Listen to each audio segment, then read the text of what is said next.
Le groupe Saïdal est aujourd'hui partie prenante dans cet événement qui est très important, qui est une première au niveau de la sous-région, sous l'égide du ministère de l'Industrie pharmaceutique, que je remercie vivement, et tous les organisateurs. Donc notre présence ici s'explique par le fait que nous voulions être présents. Saïdal a tâtonné quelquefois dans l'exportation, mais de manière vraiment dispersée. Aujourd'hui, pour 2022, comme je l'ai déjà annoncé, 2022 sera l'année de l'exportation. Donc cet événement vient au bon moment, parce que qui dit exportation dit avoir un bon partenaire au niveau local. Parce que quand vous êtes à distance, il n'y a pas pire, la nature a horreur du vide. Donc on a pu avoir certains appels d'offres de manière vraiment très juste par rapport à la qualité et le prix de nos produits. Mais si on veut avoir des objectifs d'export, on veut être présent, il va falloir avoir des représentants. Et c'est ce que nous avons fait hier.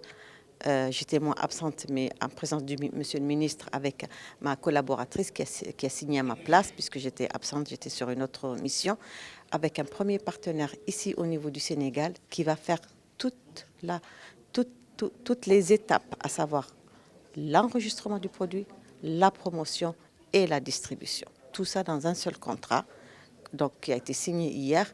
Aujourd'hui, le même type de contrat est signé avec un opérateur pharmacien de la République de Guinée, qui est un grand potentiel et surtout qui a un grand vide à ce niveau-là. Et on aimerait être les premiers pour faire ce développement-là de l'exportation au niveau de la Guinée, sachant que c'est quand même un pays qui est potentiellement assez important, mais qui est totalement vierge. Donc celui qu'on vient de signer ce matin, c'est celui avec le partenaire guinéen. Les ambitions en exportation, il y a un prérequis. Il y a un prérequis, c'est l'enregistrement et la promotion. Donc on a signé avec ces partenaires. Il nous reste encore un semestre pour se fixer des objectifs vraiment en chiffre d'affaires et en quantité. En termes de chiffre d'affaires, on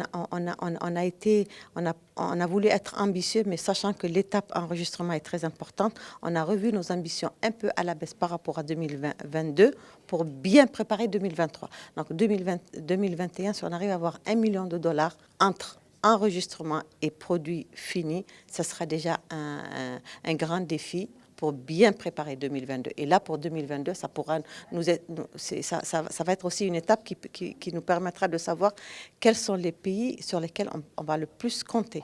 Est-ce que c'est le partenaire qui est au Sénégal, qui a aussi d'autres pays?